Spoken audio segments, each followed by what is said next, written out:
Bonjour à tous, aujourd'hui j'ai le grand plaisir d'essayer la Honda Africa Twin Aventure Sport 1100 en boîte DCT.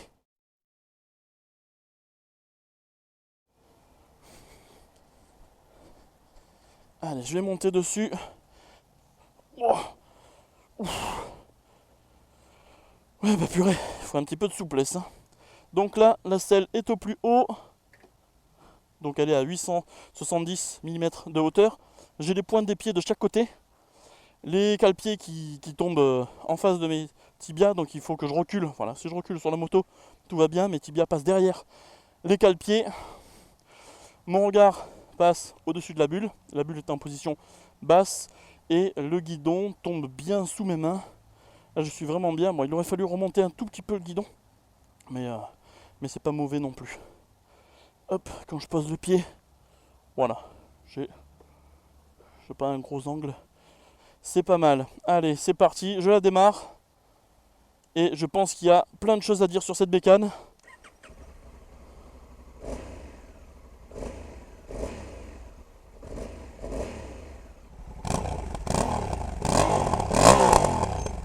Je sais pas ce que vous en pensez, mais je trouve que c'est pas mal en sonorité. Allez, c'est parti. Alors, comme c'est une boîte DCT, donc automatique ou séquentielle, comme on peut dire, parce qu'elle est pilotable avec des gâchettes, il faut mettre ici la vitesse. Donc voilà, maintenant je suis en prise, donc D pour le mode drive, et dès que j'accélère, regarde, tu vois, la moto part tout de suite. Alors il faut vraiment se méfier, pour ceux qui ne connaissent pas cette moto, ça part vraiment instantanément. Tu vois là, regarde un petit coup de... Tu vois, ça donne vraiment un gros à-coup, donc il faut vraiment lécher l'accélérateur. Et là, c'est un vrai plaisir, une vraie douceur. Alors ma grande question, c'est est-ce que ce mode de DCT change par rapport à l'ancien modèle, au modèle 2017, 2018, 2019. Mais de toute façon, je vais faire une vidéo comparative entre le modèle 2019 et le modèle 2020 avec mon pote John. Donc j'apporterai plus de réponses à ce niveau-là quand nous ferons le test. Parce que tester deux motos en simultané, là on voit beaucoup plus la différence. Mais de toute façon, même si admettons le mode drive ne change pas, en fait ce que reprochaient un petit peu tous les utilisateurs, c'était qu'ils passaient les rapports trop bas en régime, ça faisait claquer le moteur. En fait là, même si admettons le mode drive reste le même, comme le moteur change, est-ce que ça ne va pas changer le comportement de la moto? Et je vais voir ça tout de suite, parce qu'il gagne en couple, il gagne en puissance. On passe de 99 Nm à 100... Il y a 6 Nm d'écart entre l'ancienne et la nouvelle. Donc c'était 99 à 105 Nm. Alors quand j'effleure vraiment l'accélérateur, le moteur claque un petit peu moins qu'avant, mais ça claque quand même. Ouais, il claque quand même. Donc le drive, il n'a pas encore... Ouais. C'est pas encore ce qu'on recherche. Enfin, ce qu'on recherche entre guillemets, quoi. Tu vois, là, j'ai effleuré l'accélérateur. Et bien... ça me passait les rapports un peu trop tôt, quoi. C'est ce que je reprochais à l'ancien modèle. Là, ça le fait toujours. Mais le moteur, quand même, comme il gagne en couple, apparemment, il cogne un peu moins, quand même. Hein. T'es moins secoué.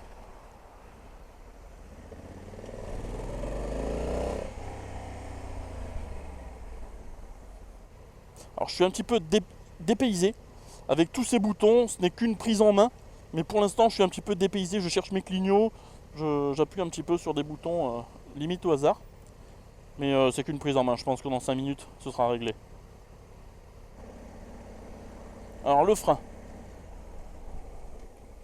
Voilà. La moto bascule pas mal. Hein. Elle fait vraiment... elle est vraiment très très souple. Hein. Alors, ce que j'ai fait, c'est que, en fait, là, les suspensions sont vraiment au plus souple. J'ai fait exprès. Hein.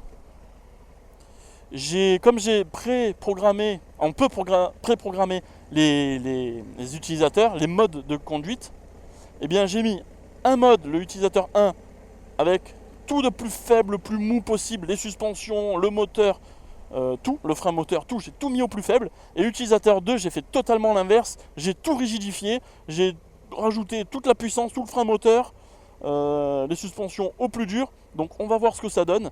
Là je suis au plus mou possible et effectivement en termes de confort c'est incroyable. À peine je touche les freins, la moto bascule en avant, ça s'enfonce. Donc en absorption de choc, je pense que c'est ultra confortable. Alors attends, on va essayer. Regarde, là tu vois, là je peux passer. C'est peut-être pas bien ce que je fais, mais regarde.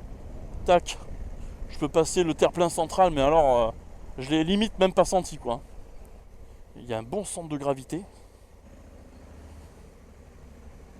Tu vois, quand j'effleure l'accélérateur. Ah, ça me met un tout petit peu d'un-coup d'injection. Ah ouais. Ah ouais. Quand je suis vraiment au filet quoi, mais à 10 km/h, ça me met un tout petit peu. Voilà, ça me met un petit peu d'un-coup d'injection. Mais ça, on peut vraiment le voir que quand on reste comme ça. Hein. Et ça tombe bien, je suis au feu rouge, donc je vais vous faire un départ 0-100 km/h le plus vite possible en drive avec la puissance minimale. Faut quand même bien se cramponner parce que cet embrayage là il accroche de suite quoi. Allez go!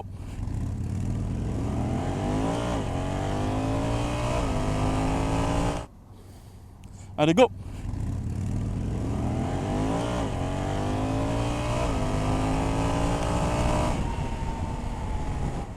Vous avez vu, ça tracte bien. Hein. Pour la puissance minimum, je trouve que déjà, c'est pas du tout mauvais. Ça vibre, hein. Ça vibre pas mal. Là, je suis à quoi? 3005. Ouais, ça vibre dans les repose-pieds. Et comme il est souvent en sous-régime, en mode drive, eh bien, je trouve que le moteur vibre pas mal. Alors, tout ce qui est puissance, EB, c'est frein moteur, T, c'est traction control. Ça n'a rien à voir avec le drive, sport 1, sport 2, sport 3. Hein. Ça, c'est vraiment que pour les passages de rapport. Le drive, sport 1, sport 2, sport 3, c'est le régime avec lequel elle va passer le rapport. Donc en 6ème, à 110, je suis à 3600 tours minute. Hop, là je suis en sport 2, sport 3, sport 1.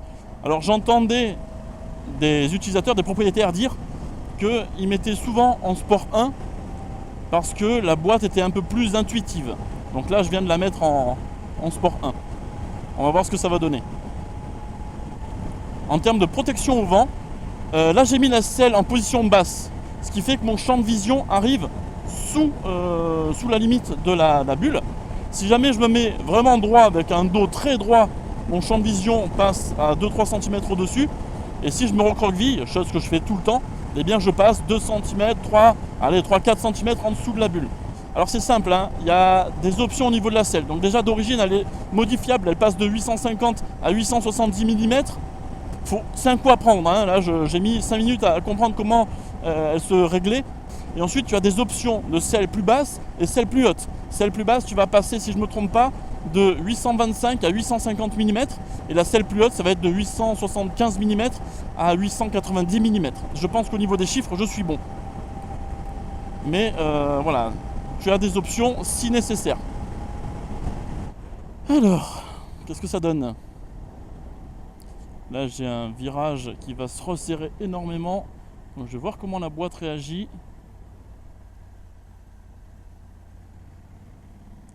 Ok, elle a rétrogradé avant le virage.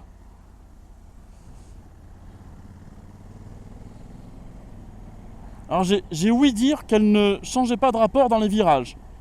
Là c'est vrai qu'il y avait peut-être besoin, elle ne l'a pas fait. Alors je sais pas, j'en sais pas plus. Mais à ce qu'il paraît, les versions précédentes changeaient les vitesses dans les virages.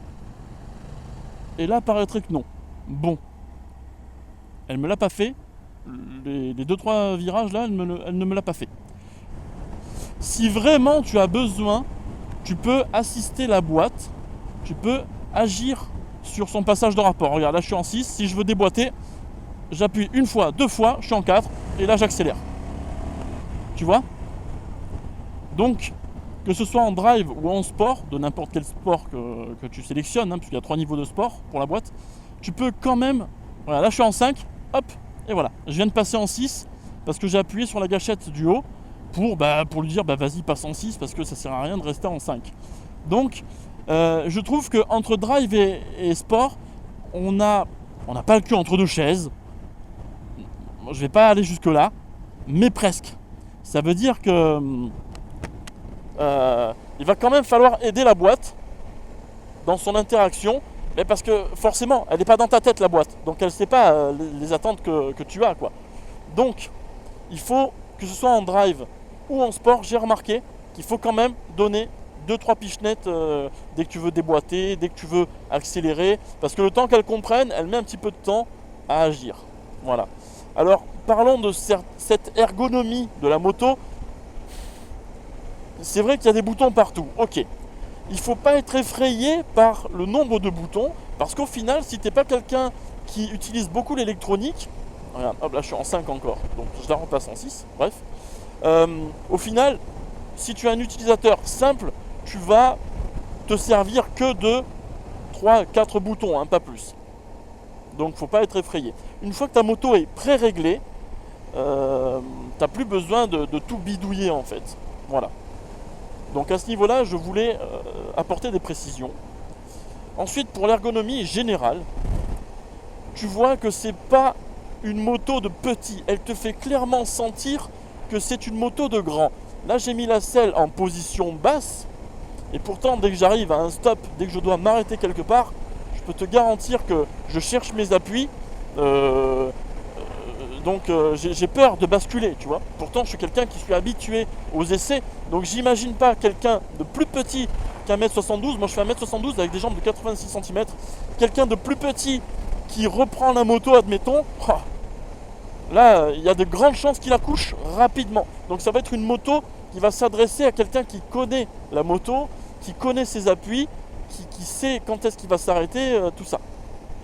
Les suspensions s'enfoncent pas mal, ce qui fait qu'au freinage aussi, ça peut être un petit peu perturbant. Parce que voilà, elle fait un petit peu cheval à bascule, comme diraient certains.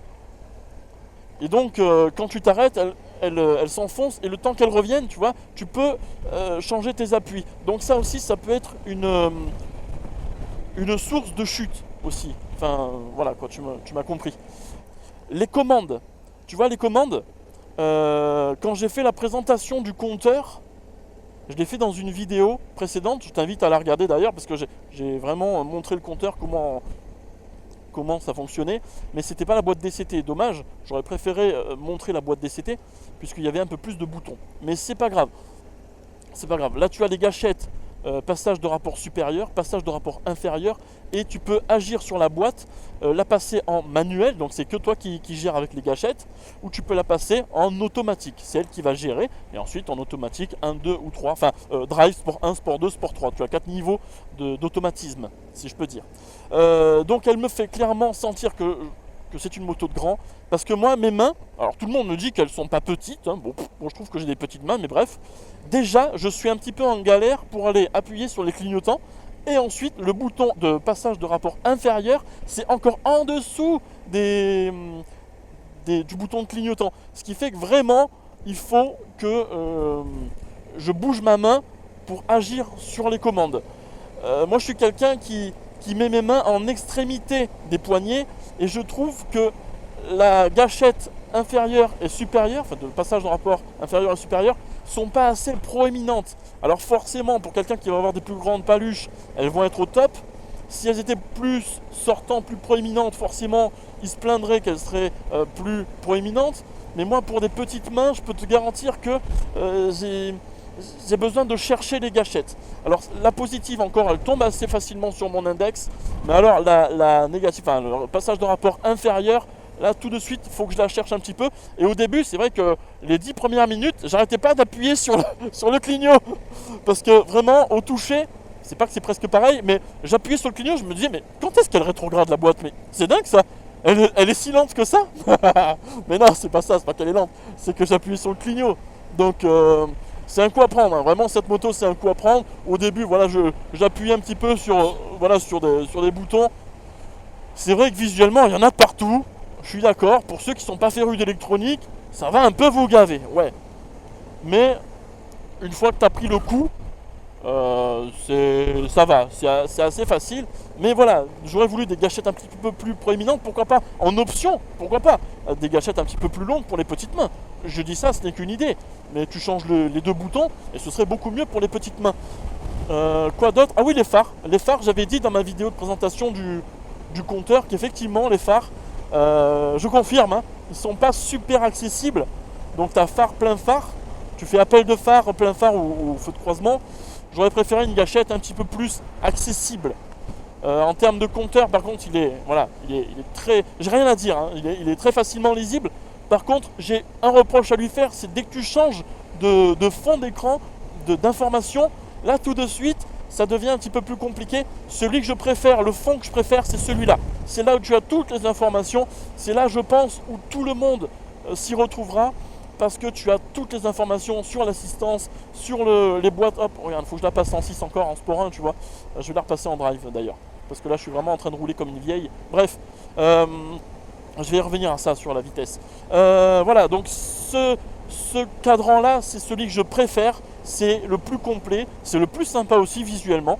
Parce que dès que tu passes, hop, regarde, ne serait-ce que celui-là, voilà. Celui-là, il y a marqué en route.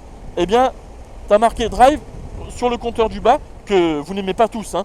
Il n'y a pas le rapport engagé, c'est un petit peu compliqué. Voilà, celui-là, il y a toutes les informations. Et l'utilisateur 2, donc c'est ce fond-là, il n'y a pas non plus le rapport de boîte, le rapport engagé. Je trouve ça un petit peu dommage qu'il n'y ait pas dans un coin un rapport engagé. Ça, c'est à l'heure actuelle, c'est vrai qu'on a du mal à s'en passer. Tu vois, là, je ne sais pas à combien je roule. Hop, je passe mon rapport supérieur. Non, c'est bon, je suis en 6.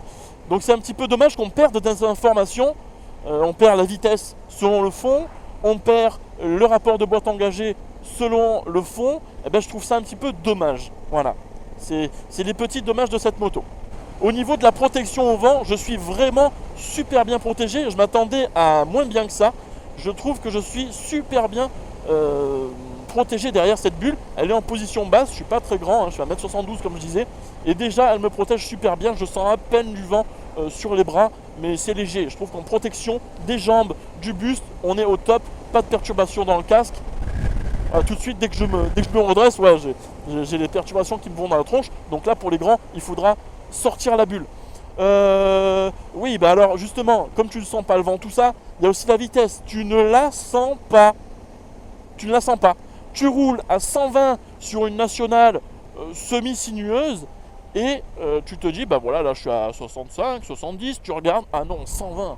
Ah ouais, donc tout de suite, tu ne la sens pas, quoi, la vitesse. Faut se méfier, hein, faut regarder pas mal le compteur.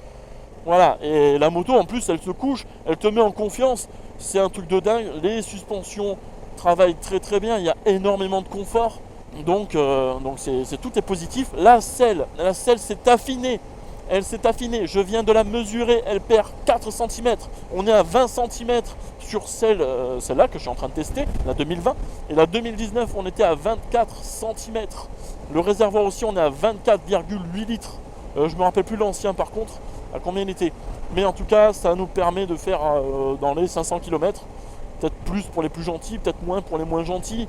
Ça dépend de ton utilisation, ton chargement, voilà, plein de choses, hein, ça dépend de plein de choses. Le régulateur, j'arrive pas à m'en servir, c'est incroyable. Hein. Il y a vraiment un coup à prendre avec cette moto parce que... Ah, ça y est. Alors pour le régulateur, c'est une pression sur le bouton et un appui bas. Et tu le règles, tu as un petit témoin de vitesse régulée. Là je suis à 77, voilà. Et là c'est tranquille, tu peux jouer aux cartes, tu peux manger, boire un coup, te désaltérer. Je vais pas te cacher que j'adore son confort général, son ergonomie, la position, la selle. Elle paraît ferme comme ça, sous les fesses, alors que bon, je l'ai déjà prise toute une après-midi. J'étais bien dessus. Après, ça va dépendre de chacun. Toujours, les selles, c'est comme le vélo, ça dépend de chacun. Ensuite, il faut s'y faire, blablabla. Hein. Ça, vous connaissez la chanson. C'est assez personnel, une selle. Mais j'ai vu la selle sur celle-là en version confort. Elle est magnifique. Et celle-ci est en tubeless en 2020. Avec des jantes à rayons, elle est quand même en tubeless. Voilà. Donc ça fait plaisir. Enfin, je ne sais pas pour qui d'ailleurs. Ça dépendra de votre utilisation toujours. Hein. Toujours.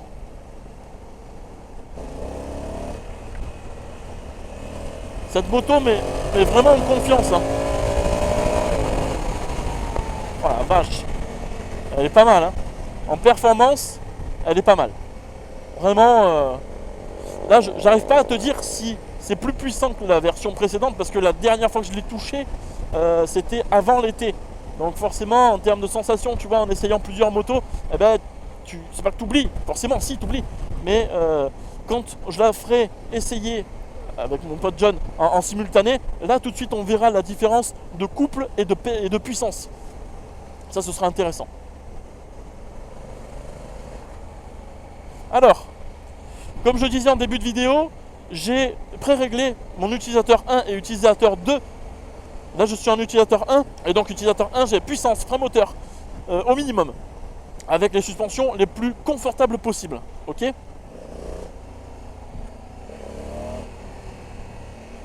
Bon, c'est vrai que j'ai pas parlé de la tenue de route et la tenue de cap aussi, mais elle est top. Hein.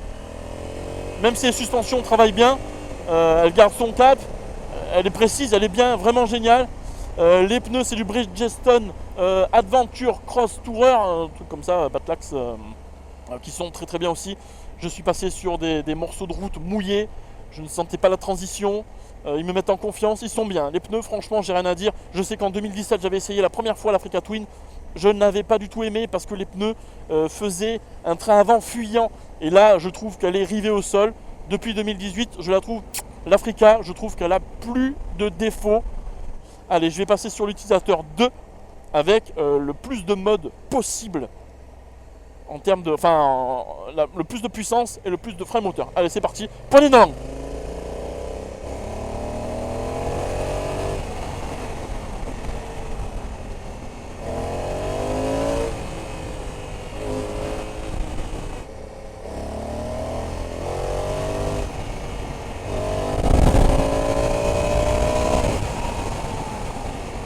Oh là là, la vitesse, tu la sens pas, c'est incroyable.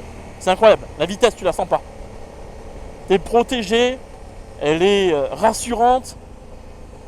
Je trouve que la performance est là, quoi. Ah ouais. Non, je suis assez conquis. Alors, pour clôturer cette vidéo, parce qu'à un moment donné, il faut clôturer, la vidéo doit être assez longue. Hein. Donc, je pense que vous en avez marre de m'entendre. Pour clôturer, est-ce que je préfère celle-là ou la 2019 ? Forcément, je vais te dire que je préfère celle-là. Mais est-ce que c'est une grosse évolution ? Je sais pas. J'ai envie de les comparer toutes les deux. J'ai hâte de les comparer toutes les deux. Et là, je pourrais vous donner une réponse. À l'heure actuelle, je ne peux pas trop vous donner une réponse. Mais en tout cas, il y a une chose sur laquelle je ne suis pas si sensible que ça. C'est le changement de puissance et frein moteur. Tu sais, comme je t'ai dit, sur les deux utilisateurs, j'ai mis la puissance minimale et la puissance maximale. En fait, je ne vois pas trop la différence. Je ne vais pas te mentir, hein, je ne vois pas trop la différence. La seule différence qui me fait sentir les performances, ça va être au niveau de la boîte. Je trouve que c'est la boîte qui va gérer la performance de ta moto. C'est un peu bizarre ce que je te dis peut-être. Mais si la boîte est un petit peu molle, qu'elle ne veut pas rétrograder, qu'elle ne veut pas passer son rapport, tout ça, eh ben tu te retrouves à te dire, merde, mais quand est-ce que ça avance quoi au final ? Il marche très bien le moteur, c'est pas ce que je dis, hein, je dis pas qu'il est mou. Mais je trouve que l'impact de la performance moteur est vraiment lié à la boîte. Si tu as une boîte pas réactive, en fonction du mode, tu n'as pas intérêt à trop te tromper sur le mode. Sinon, il faut vraiment que tu l'aides sans arrêt. Il faut lui apporter de l'aide en touchant les gâchettes. Et à ce moment-là, si tu l'aides vraiment trop, tu passes en manuel et au moins, tu as beaucoup moins de problèmes. Donc voilà, je trouve que c'est directement lié à la performance de la moto. Là, d'emblée, je te dis que je sens pas la différence entre le frein moteur, entre la puissance, la différence entre la puissance maximale et la puissance minimale, le frein moteur maximal et le frein moteur minimal, je sens pas la différence du tout en fait. je la sens pas. En puissance, en frein moteur, je la sens vraiment pas quand je lâche les gaz. Je sens pas qu'il y a une différence. Tu ne me dirais rien que je te dirais ouais bah t'as pas changé les modes. Voilà. Ce n'est que mon ressenti. On verra avec John si on sent quelque chose dans le prochain essai. On ira un petit peu plus loin, peut-être on fera un peu plus de bornes, on la gardera toute la journée. Les deux motos on les gardera toute la journée. Au final, elle est plus facile à utiliser que ce qu'elle en a l'air. Hein. Elle a l'air d'être vraiment difficile à utiliser. Non, au final, c'est assez simple d'utilisation. Donc ça fait plaisir. C'est sûr que ceux qui n'aiment pas l'électronique n'aimeront pas. Ouais, c'est largement possible. Il y a deux écoles. J'ai déjà eu les retours sur la vidéo de la présentation du compteur. Et effectivement, il y a deux écoles. Il y en a qui adorent. Et il y en a qui disent elles sont bourgeoises, ça va pas, ça gonfle le prix. Je suis totalement d'accord. Et il y en a qui me disent mais pourquoi elle n'a pas la bulle réglable électriquement. Ça, je suis un petit peu d'accord. Je suis un peu de ce principe-là. Soit en électronique, tu mets le paquet et ok, tu montes la facture, mais tu mets le paquet, tu mets tout. Soit entre guillemets, tu fais rien, tu fais le minimum. Bref, donc c'est vrai qu'elle n'a pas la bulle électronique, elle n'a pas de transpondeur, donc de clé de proximité. Bon, moi perso, je m'en fous. Mais pour certains, des petits tatillons, peut-être qu'ils vont vouloir ce genre de petits gadgets. Qu'est-ce que je veux dire? Ah oui, comme il y a les phares de virage, j'ai envie de vous faire un essai de nuit, et c'est ce que je vais vous faire dans une autre vidéo. Un essai de nuit pour voir un petit peu comment se défendent ces phares. Est-ce qu'on voit bien dans les virages? Donc réponse dans une autre vidéo. Je remercie encore la concession Honda Toulon pour m'avoir prêté cette moto. Je l'ai bien aimé quand même, hein, attention. Hein, c'est pas parce que c'est une moto de grand tout ça que je l'ai pas aimé. J'adore. C'est juste que c'est pas une moto de ville, c'est pas une moto de petit, c'est évident. Faut vraiment prendre en option la selle très basse si tu veux avoir ça comme moto et que tu mesures moins d'1m75. Je te conseille vraiment la selle optionnellement basse. Juste un petit post-scriptum avant de vous quitter. Quand vous vous arrêtez, vous voyez un collègue, vous vous arrêtez, vous discutez, mettez-vous en neutre. Prenez ce réflexe de vous mettre en neutre. Tout à l'heure, quand je suis monté sur la moto, pour la petite anecdote, il y a le vendeur BM qui est venu me voir, il m'a un petit peu charrié, il a mis un petit coup de gaz. J'étais en prise. Donc la moto, elle a fait ça d'un coup, tu vois. Mais heureusement qu'il n'a pas fait un rupteur. Et c'est ce qu'il comptait faire. Il m'a dit, mais je comptais faire un rupteur. Bon, ben là, la moto serait partie directement dans le décor. Hein, ça, je te le cache pas. Parce que l'embrayage, il est tellement performant. Tous ceux qui n'ont pas essayé cette moto, vous ne pouvez pas savoir ce que je suis en train de vous dire là. C'est impossible de le ressentir. C'est une prise directe. C'est comme si, je sais pas, un dragster partait et que tu étais attaché avec un élastique, tu vois. Et qu'à un moment donné, quand l'élastique il est trop tendu, boum, tu pars d'un coup. C'est la même chose. T'accélères, la moto elle part d'un coup. C'est incroyable. Ce ressenti de coup de pied au cul que tu te prends, tu le ressentiras sur pas beaucoup de motos. Voilà.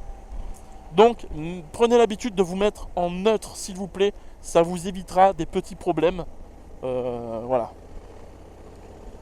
C'était le petit conseil de Fafa. Bon, ben, j'espère que cette vidéo vous aura plu. J'espère avoir été le plus complet possible. J'ai essayé de rien oublier, mais c'est pas évident sur des motos comme ça, bardées d'électronique, qui sont très attendues au tournant. Est-ce que j'ai oublié quelque chose? N'hésitez pas à me dire. Pour ceux qui ne connaissent pas les boîtes DCT, il n'y a pas de levier d'embrayage, il n'y a pas de levier de sélecteur de vitesse. Voilà, pour ceux qui ne connaissent pas, bien sûr. Je vous dis à bientôt pour une autre vidéo.